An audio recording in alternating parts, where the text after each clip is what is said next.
Okay, now we're going to study SD 39.10, chapter 10. That is Kamma Mallikā Sutta, A4.197. The discourse to Mallikā on karma. So you can see this ambiguator here, the Kamma, because Mallikā Sutta is quite, there are other sutta with the same name, so we put a kind of prefix in front of it to help us remember it is about karma. So this is where Queen Mallikā, the wife of King Pasenadi, questions the Buddha about karma. This is a very interesting sutta. In a sense, it's almost like a confession by Mallikā that she was not beautiful. In fact, she regarded herself as ugly. Now, the interesting thing about her is that although she think of herself as ugly, she didn't use the word plain, she used the word ugly. And it said, how did she get married to the king? King Pasenadi was a very powerful warrior at that time. The story went like this, it's from the Dhammapada commentary. The king had just fought a battle, and that time he lost the battle. So he was really tired and hurt, and he was struggling back. In fact, he was in hiding, lying down quietly in hiding. And then this woman comes along, finds this wounded king, and nurses him, takes care of him, comforts him, shows him all the kindness that a wounded person needed. And this king was healed, and the king was very impressed. And then the king said, okay, what's your name? You're so kind to me. Those days, it's quite easy for a king to say, I want to marry you. Just like that, okay? So this lady says, my name is Mallikā. She comes from a poor family. And she got married because the king felt very grateful to her, and she was also very wise. And that's how they got married. And this is the Queen Mallikā. So this is the story. She comes to see the Buddha. Okay, page 175, 1.1. At one time, the Blessed One was staying in Anathapindika spa in Jeta's grove near Savatthi. Then Queen Mallikā approached the Blessed One, saluted him, and sat down at one side. Seated thus at one side, Queen Mallikā said this to the Blessed One. Okay, it's a very long question here.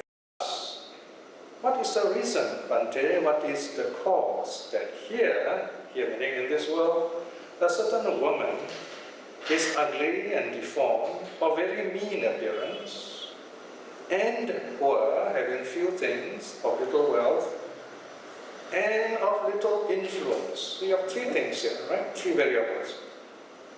Ugly, poor, little influence. That's the first question. Second question, what's the reason, Bhante? What is the cause that here a certain woman is ugly and deformed, of very mean appearance, but rich, with great riches, with great wealth, and of great influence? Three things: ugly, but rich and influential. Number three, what is the reason, Bhante? What is the cause that here a certain woman is very beautiful and pleasant looking, supremely charming, accomplished in beauty of complexion, but poor, having few things, of little wealth, and of little influence? Here are three things again: beautiful, but poor, little influence. Last one, number four. What is the reason, Bhante? What is the cause that here a certain woman is very beautiful and pleasant looking, supremely charming, accomplished in beauty of complexion, and rich with great riches, with great wealth, and of great influence? So the last was the best: beauty, wealth, influence. Right? So we have these four kinds of persons. Okay, that's the question. Then the Buddha answers you. For each of them, you find the numbers 1, 2, 3, 4. They're all there systematically arranged. 2.1. Here, Mallikā, a certain woman is angry, often irritable. Even over a trivial remark, she is cross, shaken, vexed, stubborn, and shows her temper, anger, and sulkiness. Okay, it's the first point, right? She is not a giver of food, drinks, cloth, vehicles, garlands, scents, ointments, beddings, dwelling, or lightings to recluses or Brahmins, like she's not generous. 2.3. Furthermore, she is jealous in her heart, jealous of others receiving gains, honor, respect, esteem, homage, and worship. She is vengeful and holds grudges, right? Jealous at heart. If she thereupon dies and returns to such a state, wherever she is reborn, she is ugly, deformed, of very mean appearance. And she is poor, having few things, of little wealth, little influence. Okay? So here we see a pattern, in other words. Someone who is habitually angry will look ugly. So if you habitually show anger, you habitually look ugly, right? So this is not so much consequentially as psychological habit. Okay, you might even say habitualist approach to karma. Because if you're habitually angry, 90%'s face is ugly. So you're going to have that kind of face. So this is where it's not that you face the fruit of your karma, but rather it is meaningful to say you become the karma that you commit. You become the karma that you commit. That's what happens. This person is habitually angry. Right? So it makes sense. Number two, this person is selfish, not generous. So the person doesn't get this gifts in return. So here's a bit of a consequentialist idea. Right? Then the third one is jealous at heart. Right? So lacking mudita. So because of that, this person or we ourselves are not able to influence others because we are not magnanimous to others. We are not in the habit of saying, hey, you've done a good thing. Well done, sadhu. No, we don't say that. So it's very hard for people to like us, in other words. Right? So jealousy is when you do not appreciate the goodness in others. It's a kind of covetousness. We feel we want that, we can't get it, so it's a sour grapes kind of attitude. So this makes us lose our influence in others. Lose our influence. We are not influential. We are not able to win people to our side. And then round number 2, the brackets, to a woman who is ugly but fortunate. 3.1. Furthermore, here Mallikā, a woman is angry, often irritable, even when told a small thing, right? She gets upset. I'm summarizing. 3.2, but she's a giver, she's generous, she gives all those necessary things, support of life to people who are worthy of it. And 3.3, she's not jealous at heart, not jealous of others receiving gifts, honor, respect, esteem, homage, or worship. She's neither vengeful nor holds any grudge. So she's magnanimous, generous at heart in terms of goodness in other people. If she thereupon dies and returns to such a state, wherever she is reborn, she is ugly, deformed, of very mean appearance. But she is rich, of great wealth, of much affluence and great influence. Right? So, she's full of anger, so that makes her ugly. She's generous, so she's reborn rich. And there's no jealousy in her heart, so she has great influence. The third example, third case, 4.1. Furthermore, here Mallikā, a certain woman is not angry, not often irritable. So she doesn't get angry easily, she tries to be calm. 4.2, but she's not a giver, she's not generous. Okay? Then 4.3, and she's jealous at heart, jealous of others. And when she dies, she is very beautiful and pleasant looking and so on, but she's poor and of little influence. Right? So here, because she doesn't show anger, she's beautiful, but she's not generous, she's still jealousy. So she's only born beautiful, but poor without influence. Now the last is the most positive case. Furthermore, Mallikā, here Mallikā, a certain woman is not angry, not often irritable, never showing anger. Number 0.2, she's a giver, she's generous, Point 3, furthermore, she's not jealous at heart, not jealous of others receiving gains, honor, and so on. She's magnanimous, and when she dies, she's reborn, she's beautiful, she's wealthy, and also of great influence. So this is the Buddha's answer for all kinds of people. It's a very simple answer given elaboration for the benefit of Queen Mallikā and for people like us today here. So then the summary is given as section 6. So the Buddha says this is what happens in terms of the 3 kinds of situation. I've summarized on the board, you can see on the X and Y axis. So here you see a kind of basically a subconscious idea. And Mallikā was very happy with the answer, and she makes her lion roar, kind of confession. Okay, look at section 7. When this was said, Queen Mallikā said this to the Blessed One. Now then, Bhante, surely in some previous life, I was angry, often irritable. When told even a little, I was cross, shaken back, stubborn, and showed my temper, anger, and sulkiness. That this I here, Bhante, am ugly before of very mean appearance. Now women are in the habit of saying this, so here you imagine Queen Mallikā actually saying this. So obviously, yeah, in the sense like she's a very of strong character. She's not afraid to say that, Maybe, of course, we do not know how really she looks, She's saying she doesn't look beautiful. But we've got to ask King Pasenadi how he feels about her.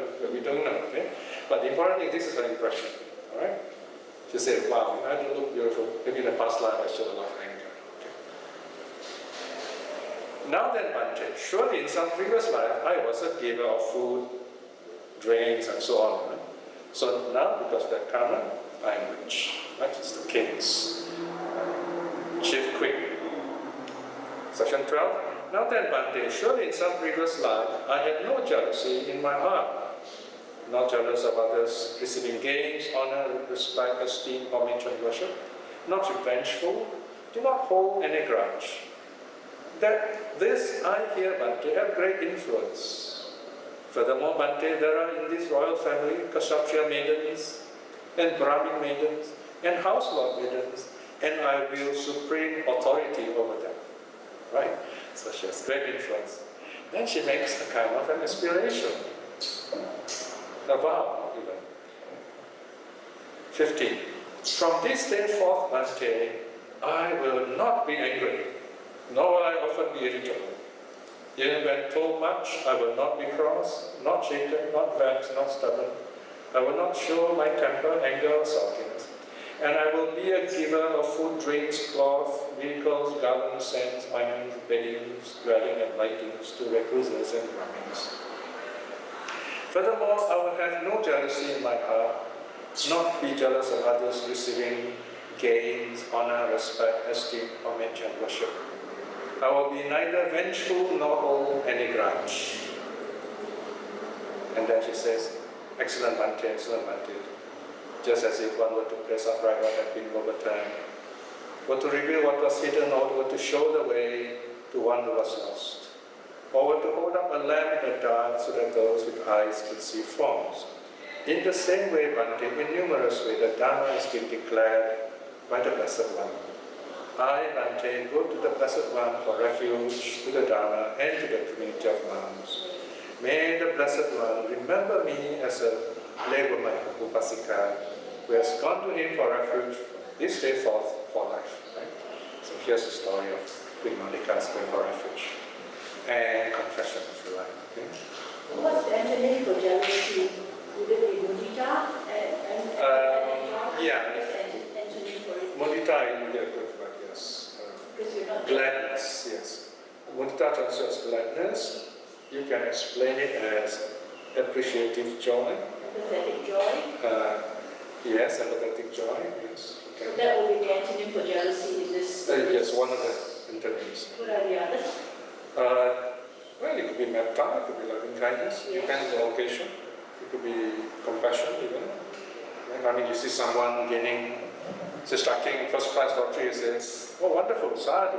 But in your heart you say, okay, it's going to have a lot of problems, because people suddenly become rich, you find all kinds of people start becoming friends, and close to you. So in a sense, you do show concern also. Any other question? They say looks is because of DNA of the parents. Yeah. So you have Yes. good looking people, so-called not so good looking parents. Chances that True. you will get hurt. Well, definitely. You have the why and the how. Those are the present conditions. So you have two kinds of conditions. You've got the past conditions, that's called karma, and present conditions. So this is where you come to a very important point. Yes, karma is true. Right, in the case of Mallikā, we could say, okay, she says she's ugly, but today we say, okay, you can go for plastic surgery and make yourself look beautiful, right? But that's not karma. So you've created these new conditions. Okay, on the positive side is this. We could be born poor, okay, that's bad karma, right? But then we work hard, or there are programs in the administration where, you could use to better yourself. So in other words, we say, oh, it's my bad karma, then you're fatalistic. Yes. Okay, so the other way is to believe in God also is fatalistic. Believing in a God idea, for example, there's a story, I think probably from the Philippines, I think. This mother has been giving birth like a rabbit, and she's so poor she can't, take care of all of them. And she goes for family counseling, and then the doctor says, you got to stop, why you have so many babies, And then it says, my husband. And then he says, well, you can tell your husband to stop. He said, well, what to do, we both believe in God, God gives us all these children, Then the doctor says, not God, my dear woman, it's your husband, tell him to stop. so this is where you can... Sorry. No, this is a true story. Everyone gets allowed to use contraceptive No, that's the big problem in the Philippines, you see. Yeah. The judge says no family planning, and then, I think nowadays the current president is quite adamant. He wants to introduce this program family planning. Yeah, So, they can't have family planning, it's the trouble. And they're very poor, and they have too many children. Instead of a small place, all squash together. True. So of course, because of that, crimes arise also. But the point is, we should not be fatalistic, because we can say, oh, it's your karma. So we have to be very careful not to freely say, oh, it's your karma. Right? Maybe there are all sorts of things. Yeah. And also, And also sometimes we look at karma as charisma. Charisma. Yeah. For example, let's say we like a speaker, or we like a monk, or we like a nun, we like somebody, we say, oh, this guy is wonderful, I like this guy, he's got good karma, something like that. But it's actually a wrong statement, you can't talk like that. You just say, well, I like this guy for many other reasons we do not know. So karma is not as, you should not be simply misconstrued in that way. Okay? Of course, a simple way of understanding is we can say our past action affects our present. So in the Mallikā Sutta, there's a saying, Ubbe cha kata punyata, to have done good in the past. This is a great blessing. But this is a non-statement. How do you do good in the past? You are now in the present. So if you interpret this saying, to have done good in the past, what the Buddha is saying, okay, here you are. You have this chance to hear the Dharma. You're born a human. You're healthy. You have good hearing. You have done good in the past. So it's a great blessing. And use these things now to build up your happiness. Okay, so in many ways, you can say the fact that we're sitting here, we have the suttas before us, and we have this chance of potentially we can translate all the suttas in the text we want to. We can do that every month. So we have this blessing of the past, so we should use it in the most. Because talking about chanting. We have this Amitabha chanting going on. So when anybody sick for a good chant, this is effective. And then suppose it's better than going there and telling them other things, and chant in a nice musical way. And if the person believes in it, that's good. Yeah. I mean, this is the Buddhism of faith. You must have the belief. It must be done with goodwill. There must be metta. If you chant without metta, it won't work. Even if you chant Amitabha's name, you must have loving kindness. Very important. So you find people with loving kindness, lots of compassion, they tend to be religious. So because of that, we say it's religion that changes them. Actually, if you look at them sometimes from childhood, they have been good and kind. So they easily get attracted to all these chants, and when they chant, very sonorous, very, sounds very nice. And we find such chanting good, yeah. So this is one way of, dealing with the bedside counseling all the time. What about the last spot moments? Oh yeah, because it still works. If this person listens to the chanting and then suddenly remember, oh dear, I did something bad. That's what happened to Mallikā actually. She did a lot of good things. And then when she died, she recalled a very bad thing she did. A very guilty thing. She came back and then she was reborn in hell for 7 earth days. So every day the king goes to the Buddha and says, where's my queen reborn? But the Buddha changes the subject. The story says that the Buddha made the king forget the question. In other words, we say something else about the bush. The kings and Buddhas, when they talk, you can easily know how they talk. So for 7 days, then the king somehow either asked the question or the Buddha kind of diverted the question to something else. And then on the 7th day, the karma finished and then this queen was reborn in the heavens. Then the king asked, the Buddha said, oh, your queen is reborn in the heavens. So the first 7 days the Buddha didn't say anything because it will be negative, it won't be very helpful. So again here is a lesson for us. If something negative has happened, it's better not to say it anyway. It's not telling lies, it's just that this kind of truth is not useful. So if you tell people you hurt them, make them happy, it's not going to be helpful. Alright, let us stop here for a moment. Next lesson we will finish up the last 2 suttas. Okay. So today we have a very interesting gathering here to discuss various other points related to the 2 suttas we have studied. Here we are reminded by the suttas that the Buddha karma is something we habitually cultivate. We are in charge of the situation, we can change ourselves, we need to change ourselves. So in a sense, when we talk about the self, we're talking about the mind. Only we can deal with our own mind, because that's what we are. When we understand this, then we can take charge of our own lives. This is one very important message from the Buddha, to take charge of our own lives, not to put our lives or fate in the hands of others who don't even know us that well. And the best way to do this is through keeping the precepts and meditation. Reflecting in this way is very good karma. By the power of all this good karma, may we be at peace with ourselves in this very life itself. By the various good deeds we have done, may we attain spiritual liberation, especially strength winning in this life itself. In this moment of peace also, let us send our loving kindness to everyone here, especially those who work very hard for this place, that they may be well and happy, be blessed with wisdom, and meet good teachers. Let us also send our loving kindness to our loved ones, and also to those who still have to see the Dharma for themselves, that they may realize the true wisdom of the Buddha.